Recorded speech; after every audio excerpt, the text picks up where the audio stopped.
Hello everyone, welcome back to Baking Time with Maija. Today we are going to make cheese pockets. Now I am going to show you how to make the dough from scratch, but I think the best and easiest thing is to buy either phyllo dough or puff pastry from the store and just use that. So if you are doing that, then just skip ahead to the time in the description and then I'll show you what to do next. But first we're going to make some nice fresh dough. Alright, so what we'll need is about, how much is it? 1 cup of butter that is really cold, or if not frozen, chopped into cubes. About half a cup, 1.5 deciliters of cold water, a teaspoon of baking powder, a teaspoon of salt, and 2 cups of flour. And for the filling, we'll use cream cheese, but we'll talk about the filling later. And now, my hair is already tied back, and I'll wash my hands and sing Twinkle Twinkle Little Star. We always do that before we bake. Okay, I'm drying my hands with a nice clean dry towel. Okay, so first, when we bake, we usually mix together our dry ingredients first. So now I will take the flour, and so we need 2 cups of flour. If you have your Moomin mug, if you're following along at home, a little less than a full mug. So not just a Moomin mug, but any Arabia Moomin mug. It's a little less than it, that's a cup. So.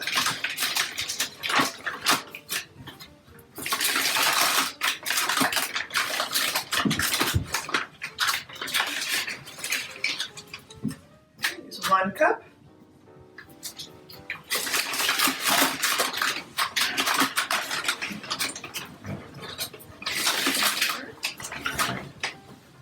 And 2 cups. Okay, and now we need a teaspoon of baking powder. So I have the spoon I would use in my tea or coffee. Okay, 1 teaspoon. And then 1 teaspoon of salt, so the same amount. There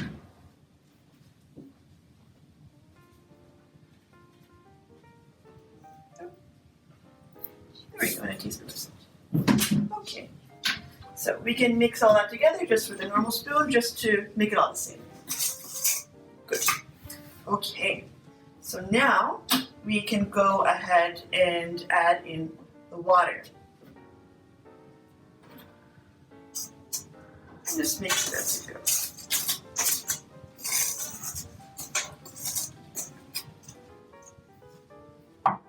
And now just mix it until it's all the same. There you go. Now it'll look kind of shaggy and funny like this. Yeah? And it's okay if not all of the flour mixed together and it wasn't very much butter. Okay. So now I'm going to add the butter. You can just put in all the butter at once.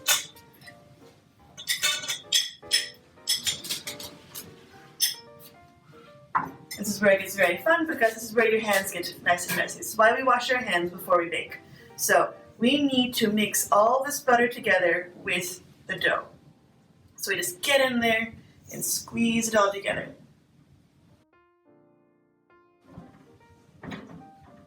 Okay. So we want to make sure there aren't these big blobs of butter, so we're just going to keep massaging it and working it. You can also split this recipe in half, so the dough is a bit easier to handle for small hands. Now again, this is quite tricky and time consuming, so if you can, get dough from the store. Okay, so now I've mixed all together and it's this nice sticky ball of dough. Now I need to roll it out and fold it over so everything is really truly mixed in before we let it rest in the refrigerator. So first we're going to, also if your hands got really buttery, I advise washing them. It helps make life a little easier, which I just did. Yes, so I'll put some flour down on a clean work surface. Okay.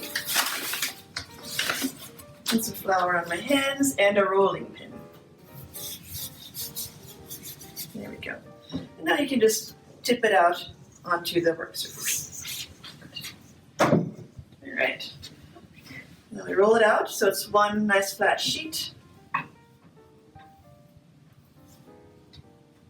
If it starts to stick together, just take some more flour and put it on a little bit over the dough and more on your rolling pin. If you have a really cool rolling pin at home, make sure to send a photo to us. I love seeing cool rolling pins and see what other people have at their homes.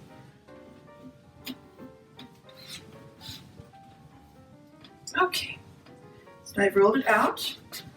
And my mom always says you have to fold it 3 ways, 3 times. So first you fold it up, like in half. It's okay if it comes off a bit. You can just put some more flour down. Put it there. And then in half again. Flour. And then up again. There we go. Now I roll it out again. Put a bit more flour down. You can't have too much flour. Well, you can, but it helps having a lot when rolling it out. For now, a lot of flour is good. Now again, we'll fold it 3 times. Oh, good. 1, 2, and 3. Okay. More flour. Okay. Good. Now roll it out, and we'll fold it 1 last time. Fold it up in half, to the side in half, then again, the 3rd time. Good.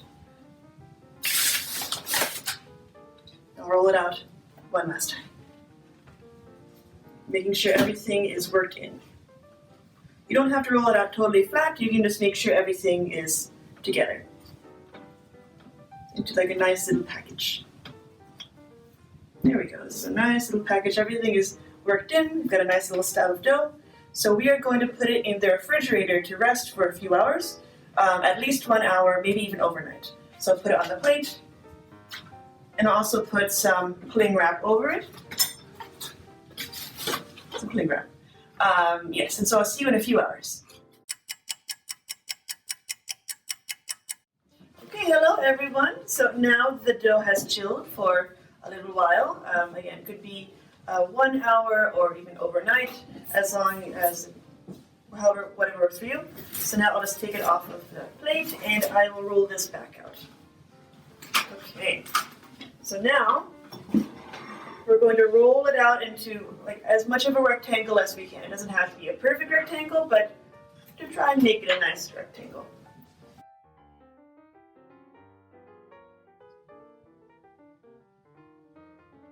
Okay, so for those of you who are joining me who bought dough from the store, welcome back. Hello. Good day. This is where you're meeting me. To those of you who made the dough along with me, good job. Just really, I'm very proud of you. Yeah? Okay, so now, even if it's store-bought or whatever, the dough is rolled out. It's flat into kind of a rectangular shape. Now, to fill it, I got some cream cheese. And I chop it up into cubes. Again, doesn't have perfect cubes, just cubes you can put in the middle of something and wrap it up. For filling, you can use cream cheese, you can use sprinkled cheese, you could even use like brie or mozzarella if you want. You can make it sweet by putting in a little bit of jam or some berries. You can make it a bit more savory by putting some herbs inside. Up to you, really, mix it up. I'm just making a very plain one with cream cheese, but from there, the possibilities are endless. So first, to fill them up, we need to make a lot of little squares. So we are going to cut a nice little rectangle and put the excess away. So just make a nice little map here. There you go. Again, doesn't have to be a perfect rectangle, but just it helps to have everything be a bit more squared off. Now, we need to make a lot of little squares that are about the size of a grown-up's index finger, the pointer finger. So have your grown-up on standby to measure these squares. So here. Now, what is really great for this is a pizza cutter. So if you have a pizza cutter, definitely use it because it is great.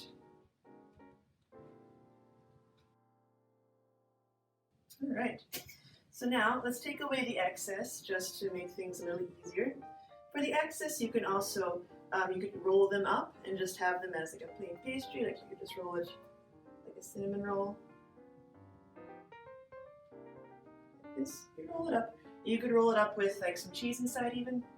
just use the excess. Yeah. But for now, we'll just put them aside. Okay, all right. So now let's make sure they're all separated from each other. This is why it's good to put it in the refrigerator for a bit, so things separate a bit more easily. All right, and to make the filling, you just take 1 cube of cream cheese, and you put it in the middle of one of the squares, and you fold it from corner to corner, from one corner to the other, and you pinch it down, make like this little triangle. Now it's still open here, so you have to pinch it closed on all sides. Now it's still quite tricky to pinch it really close with your fingers, so that's why we have a fork. So you put it down on whatever surface you're working on, and you press it down with the fork, like this. And again, it doesn't have to be perfect, just delicious. See, and as long as it's closed, like this. And so I can put this aside. And I'll do this with all of the little squares I have here. Okay, so now we have made these nice little triangular pastries full of cream cheese. Yes. So before I put them on the baking sheet, my mom always likes to put egg on them, but we don't have any eggs right now. And maybe you don't have eggs at home or you don't eat eggs. So I'm just putting a bit of milk over them. This is actually oat milk, so try regular milk, oat milk, see how it turns out. But it just kind of it helps it brown and it makes it look nicer. So just brush a little bit of milk or egg that you've beaten onto the pastry. Okay. So now I'll put them all on the baking sheet. This trolley is quite messy, so I'll just put them on the baking sheet. I prepared over here with wax paper.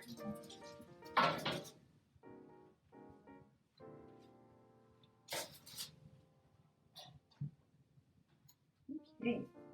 Make sure to try and give them a little bit of space, but yes, there we go. Here's our lovely tray of pastries. The pastries are ready to be baked. Yes, so your grown-ups should have preheated the oven to about 180 degrees. And we'll put them in the oven for about 10 minutes or until they start to get really golden brown. Then... Okay, everyone, now it's been about half an hour. It depends on the oven. Just make sure to keep an eye on it and see if they get browned or not. When they're nice and brown, it's time to take them out. So now I'll turn off the oven and I'll take out pastries, cheese buckets. Here they are, nice and golden brown. Ooh, this looks delicious. Okay, so now I'll let them cool here for about 5-10 minutes until we know that it won't burn our mouths when we eat them. And I'll invite a friend to try them with me. See, okay, so now I have plated my beautiful cheese pockets and I'll invite my friend Idira to come over and try them. So come on, Idira. Let's see. Hi. Hi. You pick a pocket and see how they taste. I'm taking this one. This one. All right. Enjoy. Thank you.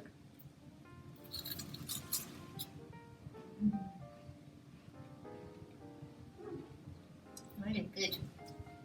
The crust turned out quite good. I'm glad. Yeah. Awesome. I want to make this one. Yeah, so if you make this recipe, let us know what you used. If you use store-bought dough, if you use something different inside. And let's see any pictures or videos. Make sure to subscribe to our channel. Sorry, it was a bit more. Subscribe to our channel, like this video, and smash that notifications bell. And we'll see you another time. Bye. Thank you.